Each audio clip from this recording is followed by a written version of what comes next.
Hey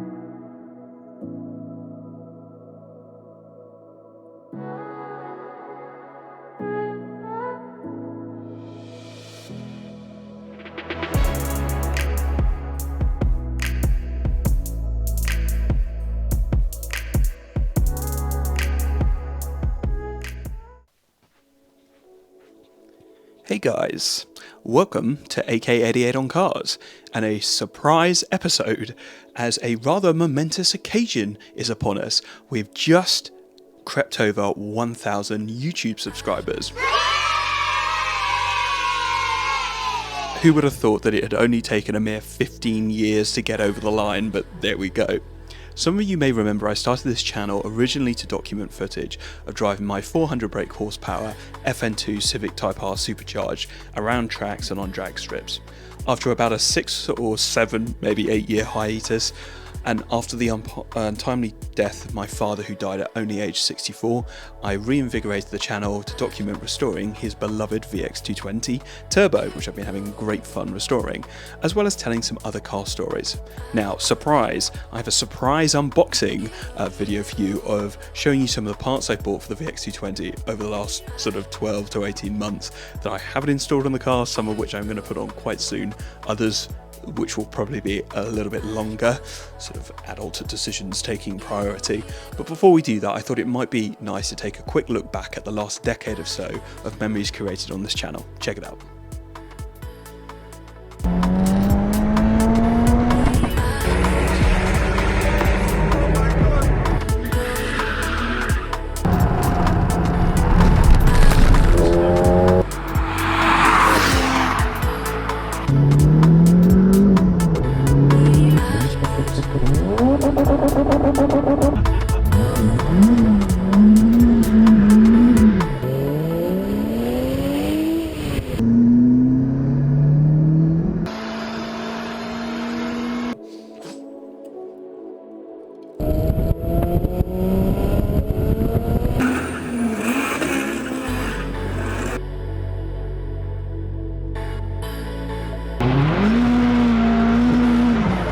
Gypsy there, that was alright, wasn't it?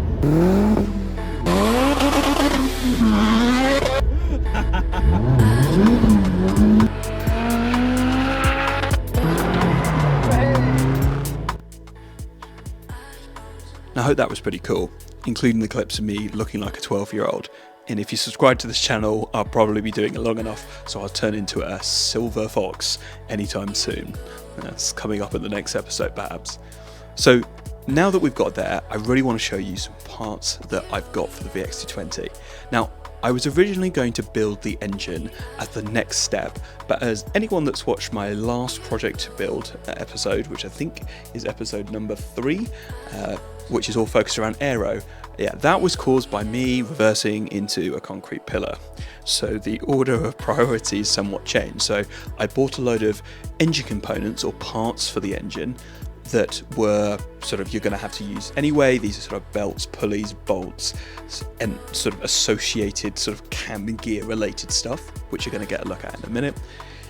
But I also bought a couple of more aesthetic mods. Now, most of those went on the last episode. However, I'm not done yet. So let's take a check out of what we're going to install in the car in the coming months versus what's probably going to have to wait a little while longer, again, whilst I make adult purchases. Let's go and check it out. Right, folks, we're going to try this a little bit hands-free, and I'm going to show you some of the stuff I've got in front of me. Now, sillily, because I rushed this, I did this kind of the wrong way round, so all the brand boxes are pointing this way. However, I have a professional setup here on my kitchen table, including a GoPro that's up here, which is strapped from a suspended light, and all the lights that should be suspended on the table are close pegged up so they don't droop down. So guys, you're dealing with a professional channel here. Mr. Beast, eat your heart out. So there's quite a few things that I've bought to fit the car, and I'm gonna go left to right. So we've got boxes, unboxed, more stuff in boxes here. So the first thing I'm going to show you is this lovely sump baffle that I bought from GIZFAB. Beautiful work of art here. So Z20 let engines are actually known for being pretty well sort of baffled, or they don't really oil starve when they're on track like some engines do. So this was sort of a nice to have, but definitely for when the engine build is going to happen. You can kind of see, if I show the camera up here, you've got all these sort of baffle vents in each of the sides here that are designed to prevent the engine starving itself of oil. So the only thing, and the only reason why I'm not going to fit this right now, is because to do this I need to run a oil pickup line off a VXR, and to run that I also need to basically remove the balancer shaft from my engine. So this won't fit a standard Z20 let oil pan. It will a Z20 LEH, but not a Z20 let. So this is definitely one of those parts that's going in the engine build bin. Now we're going to kind of keep this theme of engine build sort of themed items here, although this one I might install a little bit earlier. So this one is a Motorrad thermostat, and specifically this thermostat, which doesn't look very interesting, is designed to kick in on a Z20 let engine or LEH engine earlier. So effectively the idea being is you circulate air at a lower temperature and keep the car cooler. Now in a mid-engined turbocharged car, that's pretty good. So this is actually a contender for maybe I'd put it on at the moment, because I'm a little bit concerned how some people's VX220s tend to catch on fire ever so often. So now let's take something that I am going to put on right now.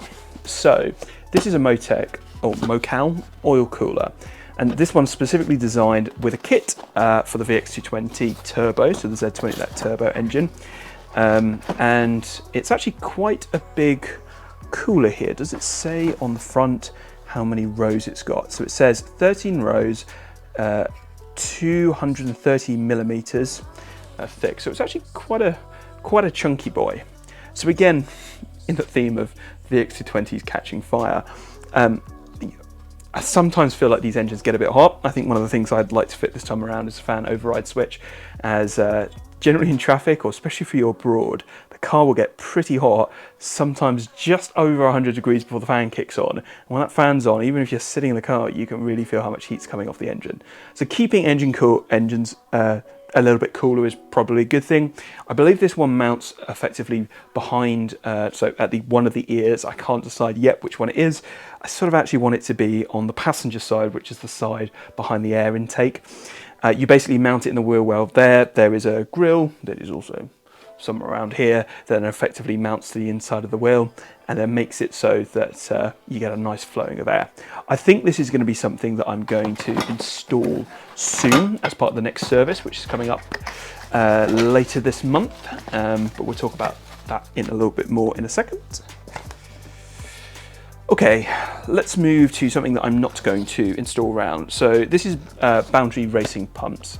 And this is one of those items that comes up quite rarely that I sort of jumped on as soon as it came up. So this is a remanufactured oil pump gear, effectively. So at high power, the Z20 LEH and Z20 let engines are known for effectively shredding their oil pumps to pieces, and then of course bits of that go into the engine, or the oil doesn't circulate around and it goes poof. So this little thing, which I'm just going to show to the top camera at the moment, is made out of billet aluminium. It's made by an American company here, and I got this as part of a group buy as well. I forget why I actually did buy this in the end. This is not going in quite yet, but I look forward to getting it in when the engine build is there. And again, it's one of those items that I don't recall it being particularly cheap. I think it was actually 300 or 400 quid. But it's one of those ones that I figure doesn't come up too often, so I might as well jump on in and get it. Okay, let's show you this. So we're going to go with another theme of not yet ready to install. So I have some adjustable vernier pulleys here, and these are from R&D Motorsport, who are a pretty well-known sort of Vauxhall tuner. These things are pretty cool. Let's show you the right way around. What about that? So lots of adjustment available on here. I searched high and low because I just wanted them really in this sort of black color. I don't sort of want fancy colors on everything, and you're going to probably start seeing a theme when I produce the next video showing in my newly increasingly even more carbon fiber interior. I sort of like just going for that black and silver look as well. I think it's a little bit timeless, so I'm really looking forward to getting these on, but it's just not going to be quite yet. So let's swap to something that I am going to put on. So these are LED bulbs for the high beams in the VX220. Now, before I explain that story, I'm going to get something else that's kind of just over to the side here to show you. So isn't it good storing car parts in the city centre flat? Ugh. Anyway, let me explain. So right, that is a nice big bit of plastic, and one thing that we forgot to do when we put the wing vents in is we made holes in the underside of the wheel well.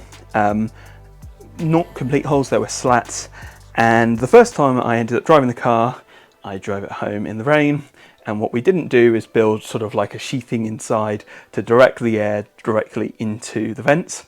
And because of that, water came in and got into some of the ballast units of the HIDs, so now it's time to replace them. So these are just for the high beams. I have gone for this brand called AB Autobeam, these guys here, just because they seem like a very reputable brand. Now, I haven't actually gone for LEDs on the low beam. Instead, I've gone again for HIDs for the sole reason that they actually just run cooler. And on these older lights and these older wiring, you get a little bit worried that this stuff might start melting things. I took some advice on this, and basically the advice was maybe don't use them. I'm not going to show you a ton of these things here. I think the main point of these is they've got these very slim metal enclosed ballasts, so you're not going to get any water in there. Let's see if they're actually worth the money. They were quite a bit more. I have a feeling the kit was probably, I think, more than 100 quid in the end. And anyone that goes on Amazon and eBay knows you can get these things for 10 and 6 pence, but I sort of don't want to have to keep doing it again, just in case things break. Let's do something in the middle of the table now. We'll come back to the left, why don't we? So this is a Pro Ally intake pipe as well with some black silicone. Now, again, to my theme about trying to sort of de-chrome, I think Dad had this chrome turbo pipe to the air filter sitting in the engine bay there with, like, I think it's got blue hosing on there. Anyway, I despise that. Again, I don't like the blue, I don't like the shine. So we'll be putting this one in on, I hope, on the basis that I hope the sizing is right. And I think this is new because there's no oil or soot in here. So I'm hoping that this is the right size to put on the inlet. I'm slightly worried that this is for the smaller throttle body, but only time will tell. So maybe I will have to put up with blue silicone hosing for a little while longer. Now, taking a few other bits from Sensor, these bits I'm quite proud of. So these are two pieces of carbon fiber sheet that I made myself. I think they're 2 or 3 mil, incredibly tough to cut, unsurprisingly, how strong carbon fiber is. And the purpose of these is they are to be a wind deflector on the back of the rear wheels. So effectively, as wind passes, attach flow down the side of the car. The thing we're trying to smooth out is basically sort of too much air getting into the rear wheel arches and creating almost like a plastic bag drag effect to the back wheels there. And at the moment, the attach flow is basically just going straight into the tyres. Now, the funny thing about aerodynamics is you might think by putting or blocking this area, so this is what we're actually blocking, is going to cause a huge amount of separated flow or turbulence. The fact it actually doesn't. What will most likely happen is it will create a greater attach flow to the rear of the car. This does actually extend slightly below as well. The idea, again, to try and stop some of that air going into the rear wheel arches, which aren't vented. And I have no need really for air to pass through those wheel arches. Excuse me, they're ventilated. The side of the engine is ventilated by the ears and vents underneath the car, so there's no need to really have air in the back of there, so we'll be taking that out. Now, interestingly, I'm also going to be using some ducting. So again, the VX220s have under sheeting right the way through the car, but we're going to be using some channels to direct air away from things, including ironically away from the front wheel arches, where some people like to try and put air in there and use it as a bit of spoiler. Because we've got the air ducted intakes that lead directly to the brake coolers, we don't actually need any more air in those front vents, so we're going to direct air away from the wheel wells. So these two bits are going on. When I did the carbon for servicing. They are purely aesthetical. They are a bit of carbon fibre. This is from CORSE, the Italian company that makes the mirror plinths that I just put on the car, and they just replaced the ABS plastic rear mudguards that I think came on turbos and some other special models. But again, we're going to carbon fibre, which then would make it, I think, if I'm counting correct, I think that really is the 10th or 11th piece of carbon fibre on the external. Again, trying to make adult decisions at the moment, not doing too well. Small little one, this one is just some LEDs that are for the side lights, again, from the same manufacturer. I'm hoping we're not going to lead to the old flashing issue that sometimes you get on cheaper LEDs. This is the piping that came with a Regel oil cooler, which is pretty cool. And again, actually I didn't show you, but there's a full guide for people fitting them. Something I'm not putting on right now, so we've got ARP head bolts. So these are strengthened head bolts that will be going in the engine when they're rebuilt. Again, just a general sort of rebuild kit item. Let's do a little bit from over here, because we've got a little bit of stuff that's going in and stuff that's not.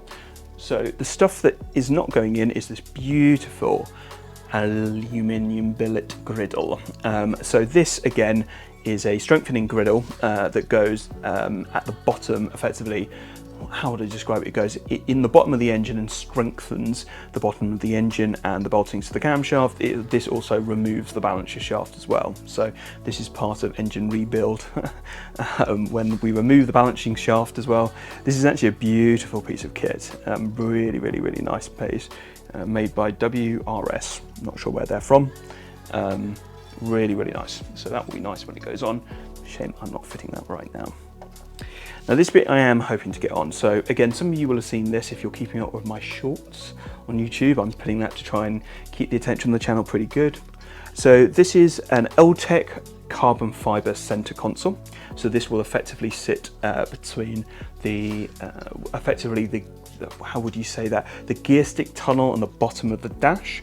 I think there was an option for some sort of brace to come there as standard that looks pretty hideous. You can get these in aluminium. I thought carbon fibre was nice. I've decorated it with with a similar detail. I've applied to the rest of the carbon fibre interior, so not just carbon fibre, a bit of colour matching. If you want to see it more of the interior, you can check out my Instagram or wait for the next build value when it's there. I'm hoping I'm going to get these working. So AEM, I mean, who didn't grow up playing Need for Speed, and AEM was the coolest of logoed installation parts. It's carried over. Their products are actually amazing, incredibly well designed. So one of the things that we will definitely do is, this is a sort of digital and analog boost gauge. So we've got digital in the middle and a sort of a lighting system that goes around the side.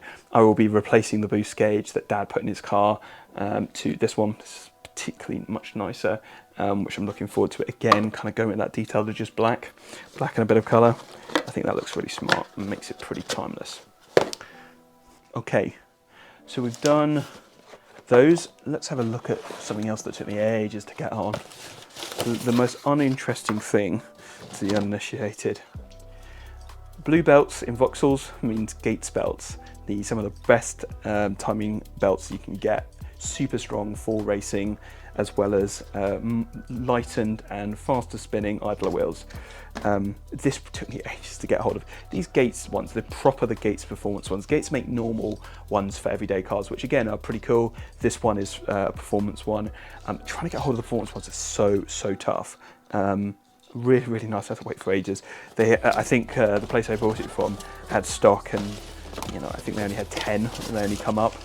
And I managed to get one. I think they sold out in sort of like an hour. I'm not going to unwrap this, but this is a brace bar from Regel, the company that I bought from before, so where I bought my Motec wheels from. And this is just a strengthening bar to go across the rear part of the subframe. Apparently that's a weak spot that can lead to cracking in some of the aluminium rear subframe there, so we're going to put that one in. Now back to the stuff that we're not going to be storing. What is this? Now it is amazing that you can get performance everything, including a performance water pump. So I think, who's this made by? SKF. So I think slightly better bearing, but then a more optimal impeller design to increase radiator flow. Can't hurt. Should be changing these things as standard when we're doing the engine build anyway. So that was kind of cool. Nothing like those racing ball joints for anyone that watched my last unboxing video. So what have we got in here? I think that this is the oil pump. So I think this is a replacement oil pump, which, take it out. And I think this is again some sort of special one. Was it a Safira VXR? So or some particular manufacturer? Maybe it was. And I think they were supposed to be stronger. So it's a big old unit, isn't it? Look at that. Big old unit for the oil pump. So that gear I showed you earlier will go in here aftermarkedly. But again, the reason I jumped on this is reading reviews. I heard that they were better made. I think they used to come on, yeah, it was some, I'm not going to lie, I can't remember which one it was, but it was some version of Vauxhall, one of the LEH engines. Haven't really got too much more left. So the only other few things I've got, again, are not going on anytime soon. So we've got some Piper cams, strengthened springs in here for the